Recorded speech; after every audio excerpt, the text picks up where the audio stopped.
महिमा बड़ी। पिता सिद्धार्थ तृष्णा जाया, घर घर में था आनंद छाया। पिता सिद्धार्थ तृष्णा जाया, घर घर में था आनंद छाया। देव देविया मंगल गाया, धर्म का तू अवतार कहाया। कुंडलपुर में जन्म लिया था वीर प्रभु भगवान, तेरी महिमा बड़ी महान, तेरी महिमा बड़ी महान। दीन दुखी का तू रखवाला, तूने तारी चंदन बाला। दीन दुखी का तू रखवाला, तूने तारी चंदन बाला। फेरी तेरे नाम की माला, उसका संकट तूने टाला। कोशियाँ जैसे तारे बड़े बड़े शैतान, तेरी महिमा बड़ी महान, तेरी महिमा बड़ी महान। यज्ञ बलि को दूर हटाया, दया धर्म का नाद बजाया। यज्ञ बलि को दूर हटाया, दया धर्म का नाद बजाया। छुआछूत का भूत भगाया, मानवता का पाठ पढ़ाया। ज्ञान मुनि जिन धर्म का जग में खिला खूब उद्यान, तेरी महिमा बड़ी महान, तेरी महिमा बड़ी महान। वर्धमान श्री महावीर को मेरा हो प्रणाम, तेरी महिमा बड़ी महान, तेरी महिमा बड़ी महान। करुणा सागर दीन दयालु, तारा सकल जहान, तेरी महिमा बड़ी महान, तेरी महिमा बड़ी महान। इंद्र महिता सिद्धाश सिद्धि स्थिता, आचार्य जिन शासनानति करा। पूज्य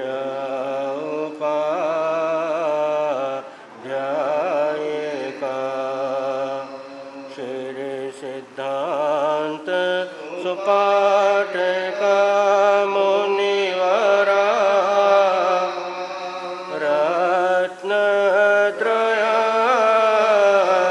रत्नत्रयाराधिका कंचयिते धर्मेण प्रतिदिनं कुर्वन्तु नो मंगलं, कुर्वन्तु मे मंगलम्। पावन परम देशनाप की मेरे वीर भगवान जिन राज जी। पावन परम देशनाप की मेरे वीर भगवान जिन राज। जन्म और मरण के भंवर से हमें तुम्हारी ही वाणी तो है तारती। जन्म और मरण के भंवर से हमें तुम्हारी ही वाणी तो है। पुण्यों से आपका शासन हमें मिला, कृपा करो समकित का जल उठे दिया। पुण्यों से आपका शासन हमें मिला, कृपा करो समकित का जल उठे दिया। वृत्ति बदल जाए दृष्टि बदल जाए, वृत्ति बदल जाए दृष्टि बदल जाए। काम क्रोध राग द्वेष और विकार। पावन परम देशनाप मेरे वीर भगवान जिन राज। हे जिनेंद्र तुम हो मोह को जीतने वाले, ज्ञान जल से घट घट को सींचने वाले। हे जिनेंद्र तुम हो मोह को जीतने वाले, ज्ञान जल से घट घट को सींचने वाले। आपकी नजर भव जीवों पर, आपकी नजर भव जीवों पर रहती हमेशा है उपकार की। पावन परम देशनाप की मेरे वीर भगवान जिन राज जी। जन्म और मरण के भंवर से हमें तुम्हारी वाणी तो है तारती। तुम्हारी वाणी तो है तारती।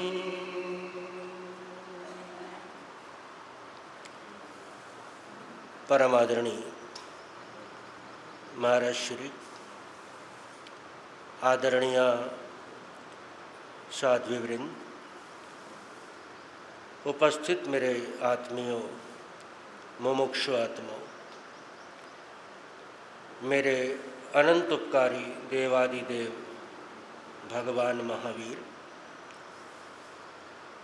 जिनके उपदेशों को, प्रवचनों को जब हम सुनते हैं, पढ़ते हैं, तो समस्त वाणी में एक चीज समझ में आती है कि परमात्मा संसार के सभी जीवों के परम हितैषी है।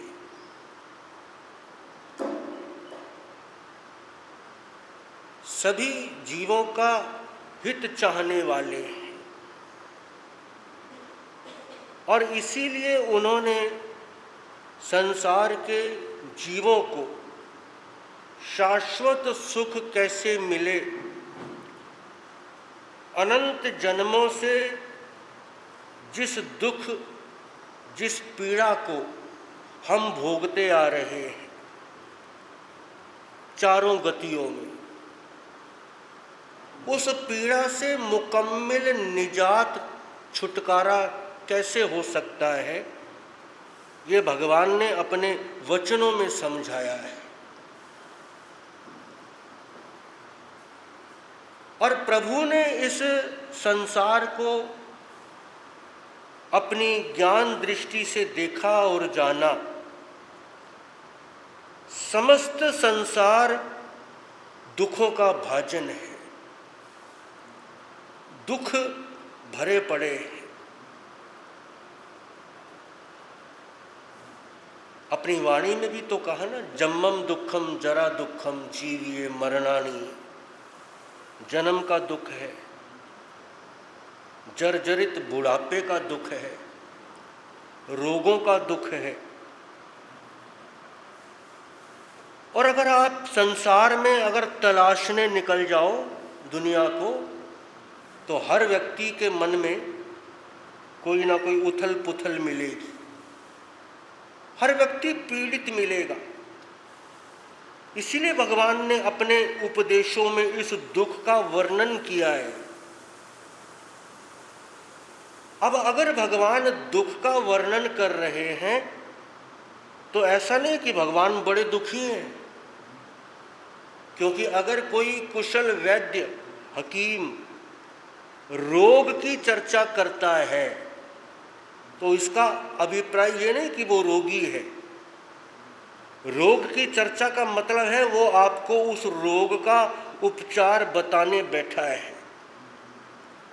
तो भगवान ने भी अगर अपने उपदेशों में दुख का उल्लेख किया और कहा कि दुख के अलावा तो कुछ है ही नहीं, जिसको आप सुख समझ रहे हो उसकी जड़ में भी क्या है, उसकी जड़ में भी दुख है, उसके मूल में भी दुख है। लेकिन जैसे कहते ना, वो एक मछली पकड़ने वाले कांटा लटका देते पानी में, कांटे के ऊपर क्या होता है, आटे की गोली। मछली किसको देखती है, उसको वो कांटा नहीं दिखता, उसको क्या दिख रहा है, सिर्फ गोली दिख रही है, और वो लपकती है उसको उस भोजन करने के लिए। भूख तो पता नहीं मिटेगी कि नहीं मिटेगी, लेकिन एक एक चीज तो डिसाइड है। क्या डिसाइड है, उसकी मृत्यु डिसाइड है, क्योंकि निगलते ही क्या होगा, वो कांटा उसके गले हलक में फंस जाएगा। संसार के सुख आटे की गोली जैसे, बाहर से तो लगता है मछली की तरह लपकने का दिल करता है, उनको पकड़ने का दिल करता है, उछलने का दिल करता है, बस ये दबोच लें, ये खुशी कहीं और ना चली जाए, इसको ग्रहण कर लें हम। संसार के बीच आप तो संसारी जीव हो, हमारे से ज़्यादा एक्सपीरियंस आपके पास है। हमने तो पुस्तकें पढ़ी हैं ना बस, लेकिन वो एक्सपीरियंस जो आपके पास है ना, वो हमारे पास नहीं है। कौन सा एक्सपीरियंस, कि जो घर गृहस्थी के झमेले हैं हम तो सिर्फ देख ही सकते हैं, हम तो सिर्फ आपकी राम कहानी सुन ही सकते हैं, लेकिन उसको फेस किसने किया है, उसको भोगा किसने है, उन थपेड़ों को सहा किसने है। तो इस संसार के झंझटों का, झमेलों का कितना एक दर्द है, उसका ज़्यादा अनुभव किसके पास है, आपके पास है। और जब शुरुआत हुई, स्टार्टिंग हुई, पढ़ लिख गए, सारी डिग्रियां हासिल कर ली, बिजनेस व्यापार पिताजी के साथ आपने स्टार्ट कर दिया, अब घर बसाना है, संसार बसाना है, और आपका एक फोकस हो गया, ये केंद्र है मेरे सुख का, और अभिमन्यु की तरह से उस चक्रव्यूह में आप प्रवेश कर जाते हो। लेकिन अभिमन्यु, मैंने इसलिए अर्जुन का नाम नहीं लिया, अभिमन्यु का लिया है। हमें अर्जुन बनना है, अभिमन्यु नहीं बनना, क्योंकि अर्जुन को अगर चक्रव्यूह में घुसना आता था तो चक्रव्यूह से निकलना भी आता था, मगर अभिमन्यु के पास आधी कला थी, घुसना ही आता था, निकलना और इसीलिए उसे शहीद होना पड़ा। हम संसारी जीव भी ठीक ऐसे हैं। हमें संसार के, इस वासना के, इस राग के, इस प्रपंच के चक्रव्यूह में केवल घुसना आता है, एंटर होना आता है, लेकिन निकलने की विधि हमें नहीं आती। तो परमात्मा कहते हैं कि हमने उस चक्रव्यूह में क्या सोच के घुसे थे? बड़ा मजा है, बड़ा रस है, घर बसाया तो क्या सोच के बसाया? मैंने एक लाइन पढ़ी, हंसी भी आई थोड़ी सी, हो सकता है उस लाइन से आप भी सहमत हो। वो लाइन ऐसी थी कि जो हंसा उसका घर बसा। सुनिए आपने, लाइन बड़ी मजेदार है, जो हंसा उसका घर बसा, मगर जिसका घर बसा वो फिर कब हंसा? बात की गहराई समझ आ रही? जिसका घर बसा वो फिर कब हंसा? क्यों? अब हंसने का तो क्या नहीं आएगा, अवसर ही नहीं आएगा। एक और बात मैंने सुनी कि जब लड़की लड़के को देखने की कोई रस्म थी, जिसे आप क्या बोलते हैं, रोका बोलते हैं ना, तो जब कहते जी लड़की लड़के को भी कुछ बात कर लेने दो, आपस में कुछ डिस्कस कर लेने दो, तो कन्या ने अपने होने वाले पति से कहा कि जी मैं शादी के बाद आपके जीवन के सारे दुख बांट लूँगी। तो लड़का बोला जी मेरे जीवन में तो कोई दुख है ही नहीं। तो लड़की कहती है मैं शादी के बाद की बात कर रही हूँ, मैं शादी के बाद की बात कर रही हूँ, अभी की नहीं कर रही हूँ। तो कहने का मतलब है हम जिसको सुख का केंद्र मानते हैं और उसमें एंटर हो जाते हैं, तो हिस्से में क्या आता है? हिस्से में केवल तकलीफ आती है। तो आए अब भगवान महावीर ने हमें इस बाबत कितनी प्यारी एक सलाह दी। सलाह कह लो, शिक्षा कह लो, उपदेश कह लो, एडवाइस कह लो, कुछ भी कह लो, मगर भगवान ने हमारा मार्गदर्शन किया है। और मार्गदर्शन करते हुए उन्होंने कहा कि समस्त जो दुख हैं वो किसके हिस्से में आते हैं? दुख का मूल क्या है? दुख का उद्गम स्थल क्या है? दुख किसे होता है? वो भगवान ने अपनी वाणी में कहा है। और पहले हम किसी डॉक्टर, हकीम, वैद्य के पास जाते थे तो आपको ध्यान होगा वो आपसे ये नहीं पूछता था तुझे तकलीफ क्या है, दिक्कत क्या है। वो क्या करता था? ये 3 नाड़ियाँ हैं, देखो ऐसे करके देखोगे ना नजर आ जाएंगी, इंगला, पिंगला, सुषमना, ये 3 नाड़ियों के नाम हैं। सारे शरीर की जड़ बीमारी की उसकी इन्फॉर्मेशन कहाँ है? इस कलाई में, इंगला, पिंगला, सुषमना में। हरिद्वार में भी एक वैद्य जी हैं, मैंने सुना है, वो ऐसे हाथ रखते हैं, एक हाथ रखते हैं नब्ज के ऊपर और दूसरे हाथ में उनके क्या होता है? पेन होता है। कुछ नहीं पूछते, लाइन लगी हुई राशन की तरह पेशेंट की, बस नब्ज पे हाथ रख के उसकी सारी बीमारी और प्लस उसका क्या उपचार है, चल आगे वो दवाई ले वहाँ से। यानी कुशल वैद्य इन बीमारी की जड़ को पकड़ता है, और जड़ समझ में आ गई तो क्या हो जाएगा? रोग का सही इलाज हो जाएगा। तो भगवान ने दुख की जड़ बताई है। अब आप चाहे अकेले में बैठकर विचार कर लेना, चाहे यहीं बैठे बैठे विचार कर लेना कि वो जड़ हमारे भीतर कितनी गहरे तक उतरी हुई है, जो हमें बचपन से लेके अब तक डिस्टर्ब करती आ रही है, दुखी करती आ रही है। स्ट्रेस, टेंशन इतनी है आज जीवन के बीच में।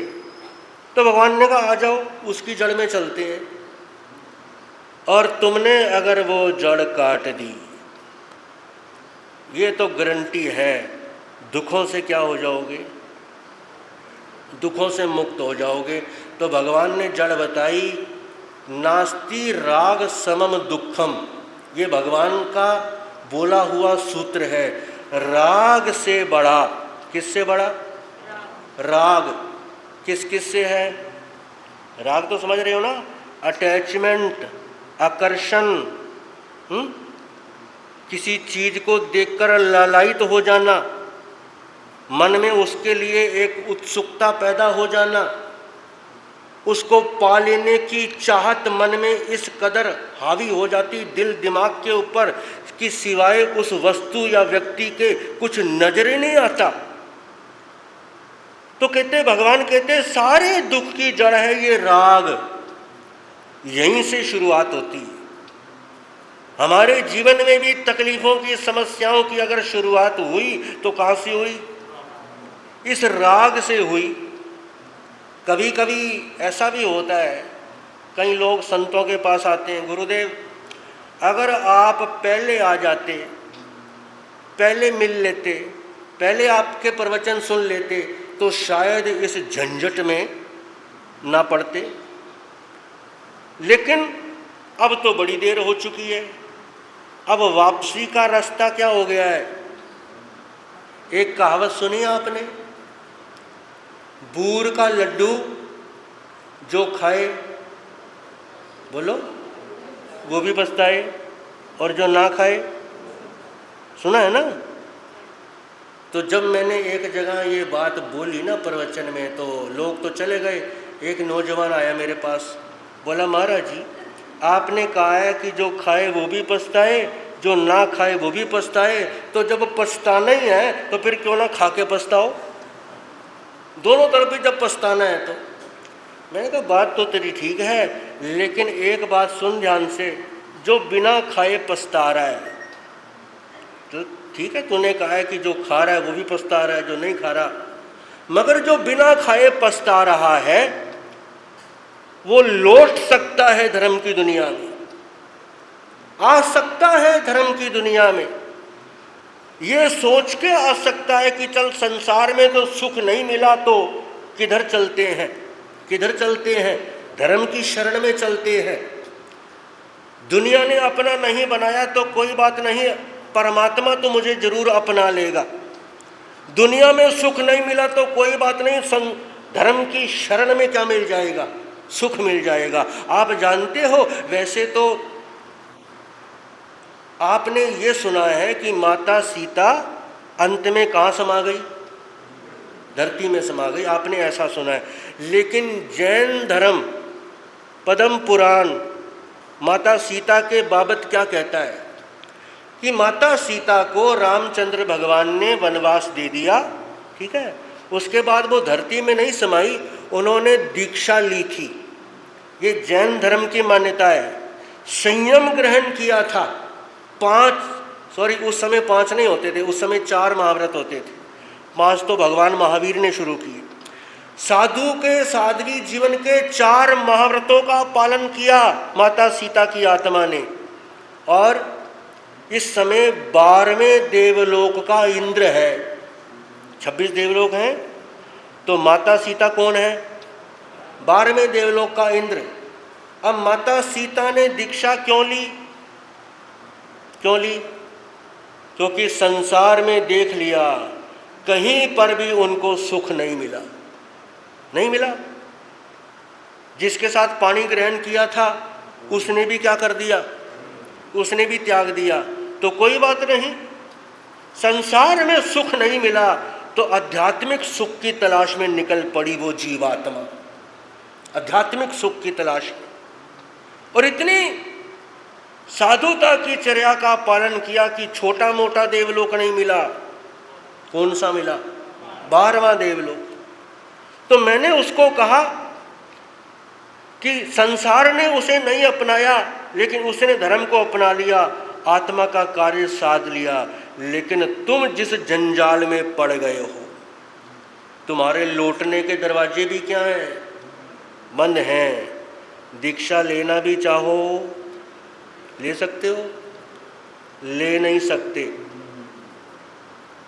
तो मेरे परमात्मा कहते हैं आपके जीवन में अगर दुख आया, उसके मूल जड़ में जाओ, क्या मिलेगा?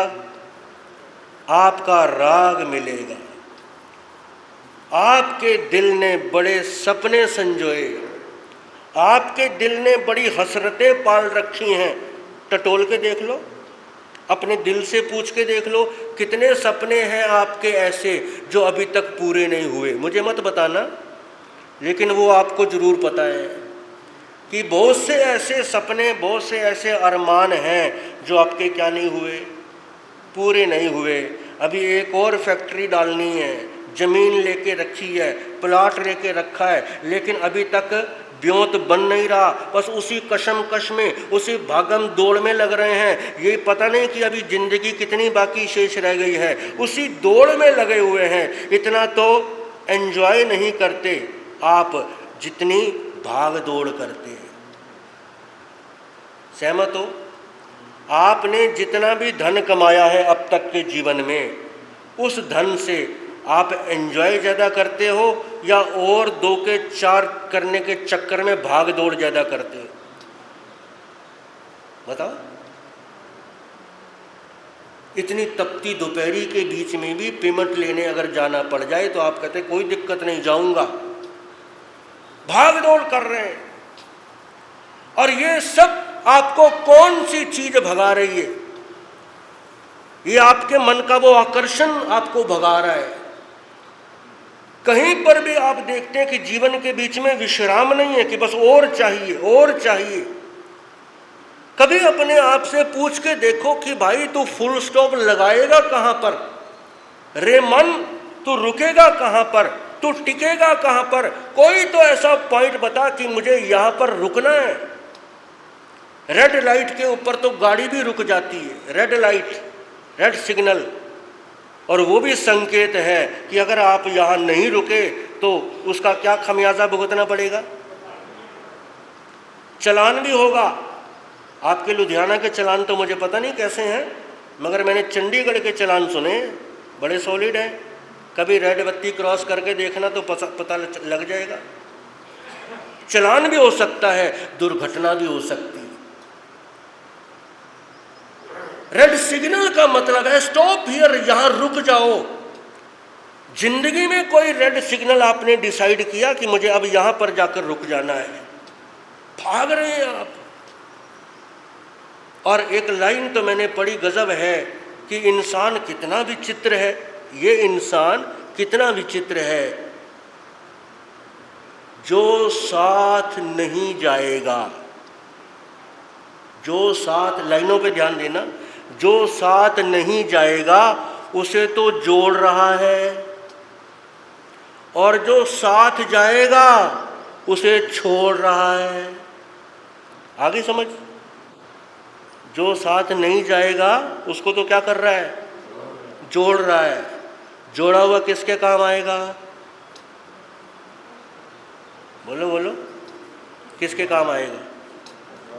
और सही बताऊं, आपने जितना भी धन कमाया उसका लाभ कौन उठाएगा? कौन उठाएगा? आपके परिवार वाले उठाएंगे। मानते हो ना? चलो, पिताजी के जेब में कौन सा मोबाइल है? पिताजी की जेब में। बेटे की जेब में, पोते की जेब में नहीं पूछ रहा, पिताजी की जेब में कौन सा मोबाइल है? कौन सा? सस्ता के महंगा? पिताजी की जेब में। और बेटे की जेब में और पोते की जेब में आईफोन, उससे भी स्टैंडर्ड का, 2-2.5 लाख वाला।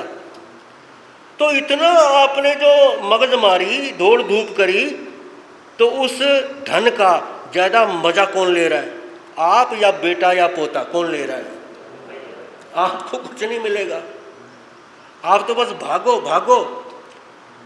गजब की बात है, जो यहीं रह जाएगा, जो यहीं रह जाएगा उसे तो उसे तो जोड़ रहा है, और जो साथ जाएगा उसे छोड़ रहा है। और यही समझाते हैं संत जन, कमाई करनी है ना, कमाओ, कमाने में क्या दिक्कत है? कमाओगे तभी दान पुण्य करोगे भाई। कमाने से किसी धर्मशास्त्र ने मनाही नहीं की, किसी साधु ने फट्टे पे बैठ के ये नहीं कहा कि कमाना बंद कर दो, कमाओ, कोई दिक्कत नहीं है। मगर ये धन कमाने के साथ साथ धर्म भी कमाओ, दोनों चीजें कमाओ। धन कमाओ दान पुण्य करने के लिए, अच्छे काम करने के लिए, सेवा सुकृत करने के लिए, परिवार की परवरिश भी करनी है, जरूरतें भी हैं आपके परिवार की।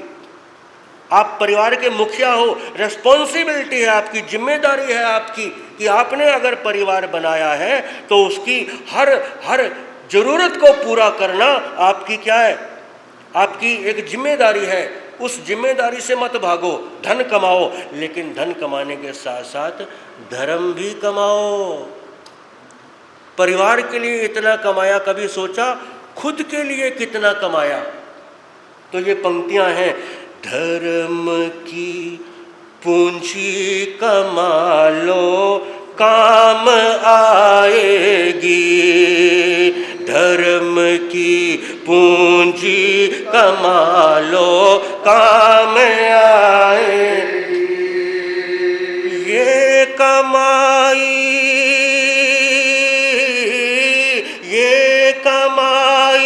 जिंदगी में रंग लाएगी, धर्म की पूंजी कमा लो काम आएगी, धर्म की पूंजी कमा लो काम आएगी। 4 दिन की जिंदगानी फिर न पाएगा, फिर न पाएगा, बन के जो भी ना समझ इसको गवाएगा, इसको गवाएगा। उसकी नैया, उसकी नैया भंवर में ही डूब जाएगी, धर्म की पूंजी कमा लो काम आएगी, धर्म की पूंजी कमा लो काम आएगी।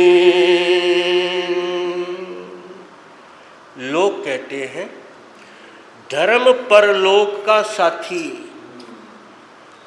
मैं कहता हूं परलोक तो किसने देखा है? देखा है? धर्म परलोक का साथी है कि नहीं ये तो मुझे नहीं पता, लेकिन इतना डिसाइड है, डन है कि धर्म इस लोक का भी साथी है। किसका?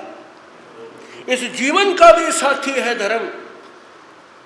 क्योंकि जिंदगी में एक पड़ाव ऐसा जरूर आता है, परिस्थिति ऐसी जरूर आती है कि जब अपने भी साथ छोड़ने लग जाते हैं, अपने भी कन्नी कतराने लग जाते हैं। इतनी मसरूफ जिंदगी है, इतना व्यस्त जीवन है कि अब दादाजी के पास, पापा जी के पास बैठने का किसी के पास क्या नहीं है? है टाइम? क्योंकि बच्चों के, दोतों के, पोतों के वो इंस्टाग्राम, फेसबुक, ये फलाना धमकाना, यही क्या है? यही उनकी दुनिया है। वो तो उसमें बिजी हैं, फेसबुक फ्रेंड उसमें लगे हुए। दादाजी के पास बैठने का समय ही नहीं है। एक बट वृक्ष की तरह से जिसने अपने पूरे परिवार को सुरक्षा और हिफाजत दी, अपने आप धूप सही, बरसात के, आंधियों के थपेड़े सहे जिसने, लेकिन अपने नीचे रहने वालों को आंच नहीं आने दी, वो घर का बड़ा बुजुर्ग। एक लम्हा ऐसा आता है जब किसी के साथ 2 बात करने के लिए तरस जाता है। और ऐसे में मनस्थिति कैसी होती है, वो उन बुजुर्गों से जाके पूछो जो अब तन्हाई का शिकार हो गए, अकेलेपन का शिकार हो गए। कोई कुशल क्षेम पूछने के लिए नहीं बैठता उनके पास। जिंदगी बोझ बन जाती है। और जानते हो सबसे बड़ा बोझ तब जिंदगी ही लगती है। सबसे बड़ा बोझ वक्त को बिताना ही लगता है। और ऐसे में जब लगता है कोई तसल्ली देने वाला पास आकर बैठने को राजी नहीं, कोई दिल की बात सुनकर दिल को हल्का करने वाला निकट आने को राजी नहीं, नितांत अकेली जिंदगी हो गई है, कोई साथी नहीं। ऐसे में एक ही शय है, एक ही शक्ति है जो आपको संबल दे सकती है, ताकत दे सकती है। आप अकेले हो इस बात के एहसास से आपको बचा सकती है। और वो शक्ति कौन सी है? वो धर्म की शक्ति है। क्योंकि धर्म करने वाले को तो एकांत ही चाहिए। उसको ये भीड़ भड़क्का नहीं चाहिए, उसको ये शोरोगुल नहीं चाहिए। वो तो भीड़ भड़क्का होने के बावजूद भी कमरे की चिटकनी लगा के ध्यान समाधि समाइक में बैठ जाएगा। उसको नहीं चाहिए शोरोगुल।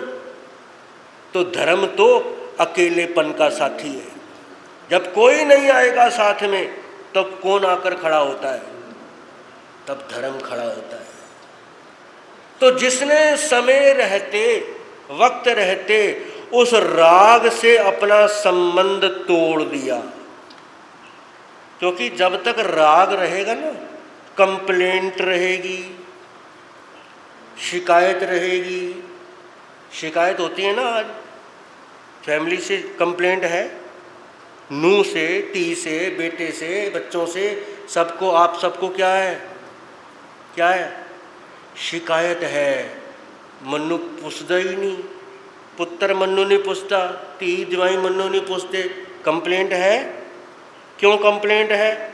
क्योंकि अभी आप उस राग के आकर्षण से निकले नहीं हो। और अगर निकल गए आप, फिर आपको कोई पूछेगा या नहीं पूछेगा, नो प्रॉब्लम, कोई दिक्कत नहीं। जब तक उलझे रहोगे, जब तक फंसे रहोगे, तब तक ये सोच सोच के दुखी होते रहोगे, ये मेरे को पूछता नहीं है। निकल जाओ उस मोह से बाहर, निकल जाओ उस अनुराग से बाहर। परमात्मा को सौंप के देखो अपनी डोर। सारा जीवन परिवार को दे दिया, संसार को दे दिया, कम से कम बुढ़ापा तो भगवान को दे दो। मगर हम बुढ़ापा भी भगवान को देते नहीं। ईमानदारी की बात है। बुढ़ापा भी किसको देते हैं? किसको देते हैं? एक घर में हम गए तो पोता स्कूल से आया, आते उसने दादू को जप्फी डाल ली। मेरे सामने की बात, दादू दादू ऐसे कहकर लिपट गया। और छोटा सा पोता, तो वो व्यक्ति बोला, महाराज जी जब मैनू दादू कहता ना, दादू मेरे इत्थे ठंड पैंदी है। क्या बोला? मेरे इत्थे ठंड पैंदी है ना। बोलो, जब पोता पोती क्या कहते हैं, दादू दादू कह के ऐसे लिपटते हैं तो ठंड पैंदी नहीं पैंदी? कभी गर्दन तो हिला दो भाई, पैंदी है ना। लेकिन जब उसने कहा महाराज जी मेरे अच्छे ठंड पैंदी है, अब मैंने उसको तो कुछ नहीं कहा, लेकिन अपने मन में सोचा अभी तो ठंड पै रही है काका, जब ये बच्चा बड़ा हो जाएगा, इसके यार दोस्त बनेंगे, इसका परिवार बनेगा, इसका एक सर्कल बनेगा, फिर दादू दादू होगी। जल्दी बताओ हैं? दादू हमारे आचार्य जी करे फिर तो दादू ही नहीं होना। वो तो चलो जाना तो सबने है, पर मेरे कहने का मतलब है कि जब पोता आपको अवॉइड करेगा, अब आपको इग्नोर करेगा, फिर थोड़े समय पहले जो इत्थे ठंड पैंदी सी ना, अब इत्थे चीसा पैन गईयां। अरे समझ है बात आ रही समझ कि जिथे ठंड पैंदी सी उत्थे हुण की पै रही हैं, उत्थे हुण चीसा पै रही हैं। क्यों पै रही हैं? क्यों पै रही हैं? क्योंकि आपने अभी तक वहां से अपना जो राग अनुराग था वो हटाया नहीं। आप अपेक्षा कर रहे थे, उम्मीद कर रहे थे कि जो इसने बचपन में मुझे प्यार दिया था, आखिरी समय तक उतना ही प्यार आप क्या करते हो, एक्सपेक्ट करते हो, और वो मिलता नहीं, तो हो गए आप दुखी। तो कसूर किसका है? उसका कि आपका? हमारा बनूड़ चतुर्मास था, पंजाब में बनूड़ है, तो वहाँ पर ना स्थानक में एक काली चिड़िया होती है, उसने बच्चे दिए थे। 4 महीने का लंबा समय था, तो मैंने देखा बच्चे वो चुग्गा ला के खिलाती थी, हमारे सामने सामने बड़े भी हो गए, हमारे सामने सामने फुर्र भी हो गए, उड़ भी गए। अब आपसे एक सवाल पूछना चाहता हूँ, जिन बच्चों को चिड़िया ने ला ला के क्या खिलाया, भोजन खिलाया, उड़ना सिखाया, कहाँ कहाँ से दाना उठा के लाई, कहाँ कहाँ से पानी की बूंदें ला के उठाई, पिलाया खिलाया, लेकिन वो बच्चे फुर्र हो गए, तो चिड़िया बैठ के उनका स्यापा करती है, रोती पीटती है, कंप्लेंट करती है कि मैंने तुम्हारे को ला ला के दाने खिलाए और तुम ऐसे नालायक मेरे को छोड़ के उड़ गए, कंप्लेंट करती है? तो तुम्हारे से ज़्यादा तो वो चिड़िया समझदार है कि नहीं? ध्यान देना, ये संसार है, इसमें ये सब कुछ होना है, डिसाइड है। हर किसी की अपनी राग की दुनिया निर्मित होगी, बनेगी, हर किसी का संसार बसेगा। अब उसने फोकस उसको करना है, आपको नहीं करना। तो पहले से समझदार बन जाओ, पहले से अक्ल वाले बन जाओ, उस राग से पीछे हट जाओ। नहीं हटोगे तो दुख तुम्हारे हिस्से में आएगा, आंसू तुम्हारे हिस्से में आएंगे, ठंडी आहें आपके हिस्से में आएंगी। और ये प्रवचन, ये भगवान की वाणी यही हमें सिखाती है कि समझदार बन जाओ। और समझदार व्यक्ति के लिए बड़ी प्यारी एक लाइन है, आपने अनेकों बार सुनी होगी वो लाइन, और वो प्यारी सी लाइन है कि समझदार को, ये देखो आप बोले फटाफट, इसलिए मैं आधी लाइन बोल के रुक गया था, देखना चाहता था आगे अगली आपको आती कि नहीं। और आपको पता है, सब पता है आपको, समझदार को इशारा ही काफी है। तो भगवान की वाणी इशारे दे रही है, समझा रही है। समझदार बन जाओ, दुखों से बच जाओ। और समझदारी इसी में है, वक्त रहते हुए अपने फैले हुए राग के संसार को समेट लो, समेट लो। अगर समेट लिया, आहें तुम्हारे हिस्से में नहीं आएगी। और ये पंक्तियों में लिखा है, पुण्य का कोई कर्म कर जिंदगानी में, जिंदगानी में भूल कितनी कर रहा तू इस जवानी में, इस जवानी में हर घड़ी, हर घड़ी तुझको बुढ़ापे की रुलाएगी, धर्म की पूंजी कमालों काम आएगी, धर्म की पूंजी कमालों काम आएगी। हर घड़ी तुझको बुढ़ापे की रुलाएगी, मगर बुढ़ापे में घड़ियां किसको रुलाएंगी? जिसके पास कौन सी पूंजी नहीं है, जिसके पास धर्म की पूंजी नहीं है, उसके हिस्से में आंसू आएंगे। लेकिन जो मालदार है, मालदार स्वामी है, उसके पास तो राजा श्रेणिक जैसे गए थे। जानते हो कौन सी मालदार स्वामी की बात कर रहा हूं? समाई खरीदने गए थे। कितनी मालदार स्वामी है? आप हो इतनी मालदार स्वामी? कि आपके पास कोई आ जाए, लुधियाना की सबसे बड़ी फर्म आपको पता होगी, बहुत है, एक से बढ़ के एक हैं, और कोई कहे कि भाई ये सारी फैक्ट्री तेरे नाम कर दूंगा, एक सामायिक मेरे को दे दे अपनी, बोलो क्या रिएक्शन दोगे? सारी फैक्ट्री अभी ले, स्टाम्प पेपर भी साथ ही लेके आए हो, अभी सिग्नेचर कर दूँ कि आज तूने जो समाई की है उस समाई का फल मेरे को दे दे। आपका क्या जवाब?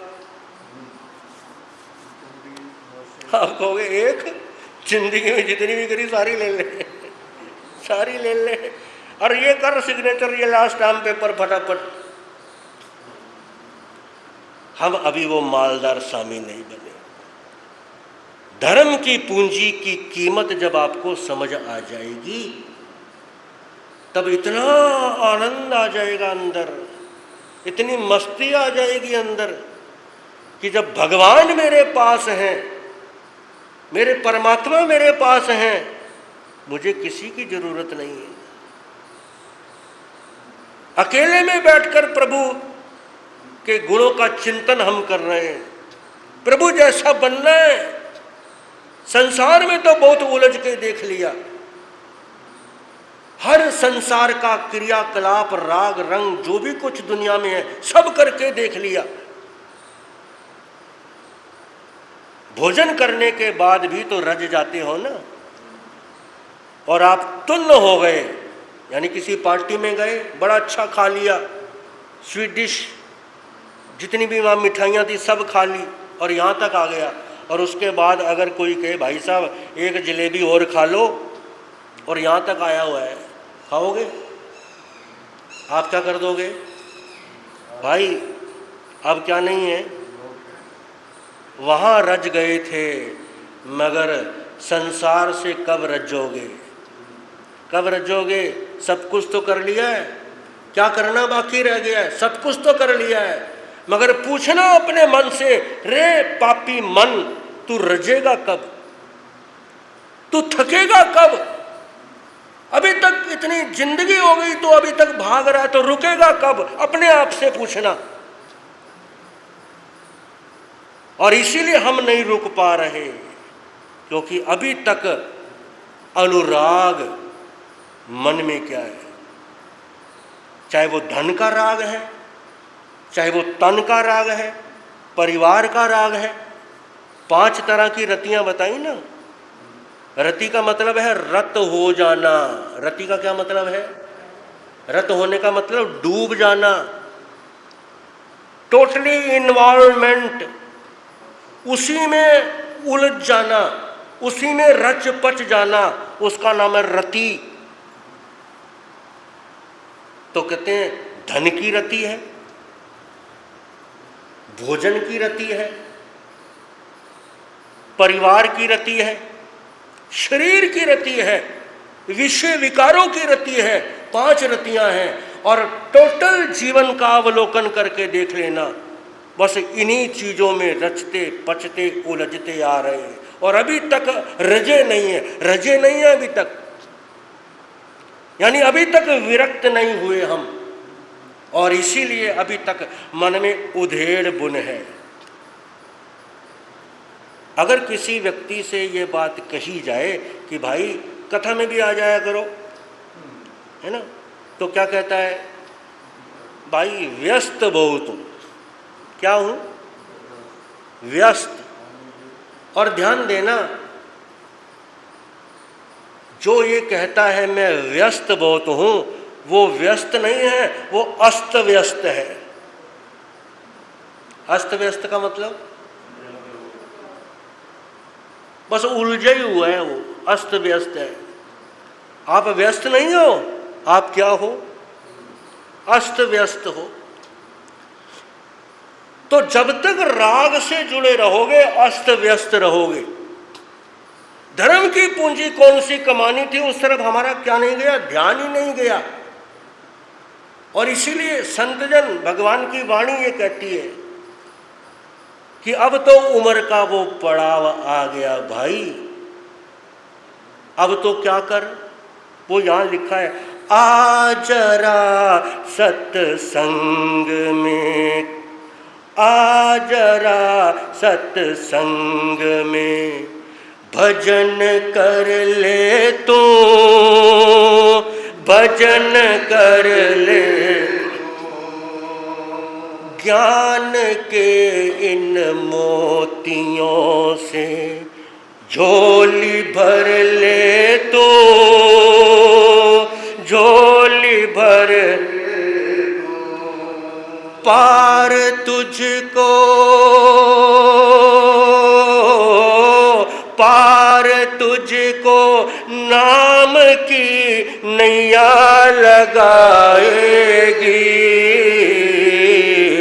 धर्म की पूंजी कमा लो काम आएगी, धर्म की पूंजी कमा लो काम आएगी, ये कमाई जिंदगी में रंग लाएगी,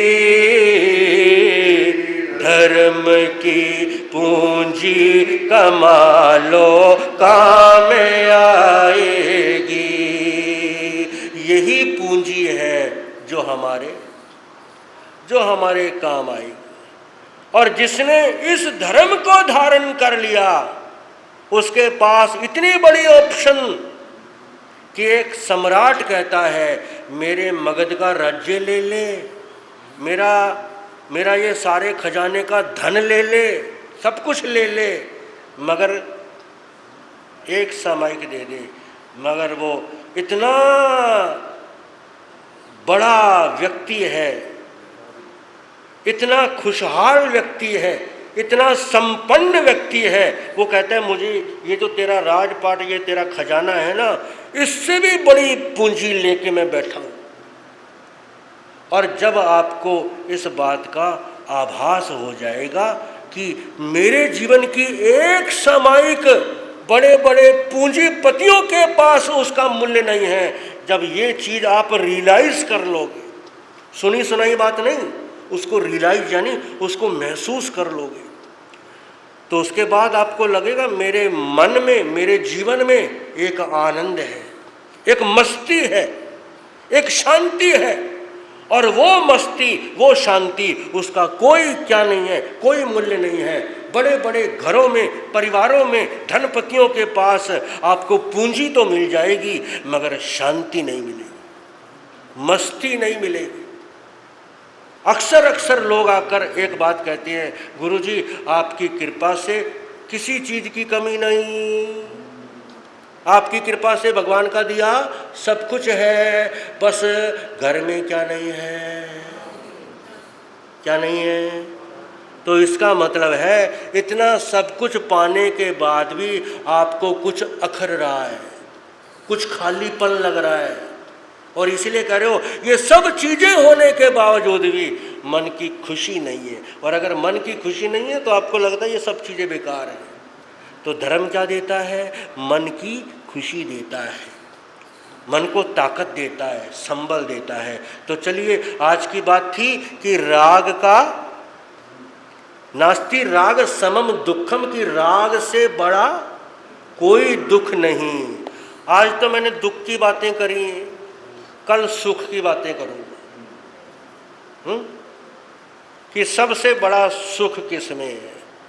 तो आप कहोगे महाराज जी चलो दुख तो छोड़ो, हमें क्या चाहिए? सुख चाहिए ना, तो फिर कल जरूर आना, क्योंकि कल सुख की बात है और समय हो रहा है। और ठीक टाइम की पंक्चुअलिटी अगर बनी रहे तो अच्छा रहता है। 9:15 बजे मुझे रुकना है। कल सुख की बात करेंगे। लुधियाना तो हमारे लिए नया है नहीं, अभी पिछले साल भी आए थे, मीना महाराज जी के पास दीक्षा थी सिविल लाइन में। हाँ जी, मंत्री जी, प्रधान जी बैठे हैं सिविल लाइन वाले, तो दीक्षा पे आए थे। और उससे पहले भी रूपा मिस्त्री गली में भी चुमासा कर गए, सुंदर नगर भी चुमासा कर गए, ठीक है। और अब की बार प्रधान जी हैट्रिक है। क्या है? हैट्रिक है ना। पहला रूपा मिस्त्री गली लुधियाना, फिर सुंदर नगर, और अब की बार क्या है? ये तीसरा चुमासा लुधियाना में होने जा रहा है। तो प्रधान जी लुधियाना के बैठे हैं और भी सभी श्रद्धालु जो है हमारे परिचित ही हैं। और हमारे महामंत्री प्रेम जी बैठे हैं। जब हमारा रूपा मिस्त्री गली चतुर्मास था तब ये वहाँ पर, हाँ जी प्रेम जी याद होगा, उस समय आप ही महामंत्री थे, तो हमारे प्रेम जी भी बैठे हैं और इनकी भी बड़ी सेवाएं रही। तो सभी आप आए अग्गर नगर में। हम आए तो पहले भी थे, लेकिन रुकने का अवसर इस बार मिला है। तो अभी 2 दिन का प्रवचन है भाई, आपके बीच में करेंगे 2 दिन और, क्योंकि उसके बाद 14 तारीख का हमारा सिविल लाइन स्थानक में प्रवेश भी है। तो इसलिए अभी 2 दिन का समय है, तो 2 दिन प्रवचनों का आप लाभ लें। बस इन्हीं शब्दों के साथ आत्म चैनल वाले आपको अपने माध्यम से एक संदेश दे रहे हैं, जगाने का संदेश दे रहे हैं। समय की पंक्चुअलिटी रहेगी। आज हम 5 मिनट आगे ले गए, कल को ठीक वही 9:15 बजे आप लोगों को मंगल पाठ दे दिया जाएगा। जयकारा, और जयकारे के बाद सभा की समाप्ति। बल भगवान महावीर। नमो अरिहंतानंग, नमो सिद्धानंग, नमो ऐरियानंग, नमो वज्रायानंग, नमो लोय सव्वसाहुनंग, नमो नाणसे, नमो दंससे, नमो चरितसे, नमो तवसे। मंगलम भगवान वीरो, मंगलम गौतमो प्रभो, मंगलम स्थूलिभद्रादि जैन धर्मोस्तु मंगलम। सर्वमंगल मांगल्यम सर्वकल्याण कारणम प्रधानम सर्वधर्मानां। जैनम जयतु शासनम अंगुष्ठे अमृत बसे। लब्धि तना भंडार श्री गुरु गौतम सिमरिये मनवांचित फलदातार। श्री चत्तारी मंगलम अरिहंता मंगलम सिद्धा मंगलम। साहू मंगलम केवली पणतो धमो मंगलम। अरिहंता लुगुतमा सिद्धा लुगुतमा। साहू लुगुतमा केवली पणतो धमो लुगुतमा। अरिहंता शरणं भवज्यामि सिद्धा शरणं भवज्यामि। साहू शरणं भवज्यामि केवली पणतं धम्मं शरणं भवज्यामि। अरिहंता जी का शरणा, सिद्धा जी का शरणा, साधु जी का शरणा, श्री केवली परूपी दया धर्म का शरणा। ये 4 शरण और न शरणा होगा जो भवे करे आचरण उसका जर अमर पद होगा उसका सदा ही मंगल। बोलिए श्री शांतिनाथ भगवान।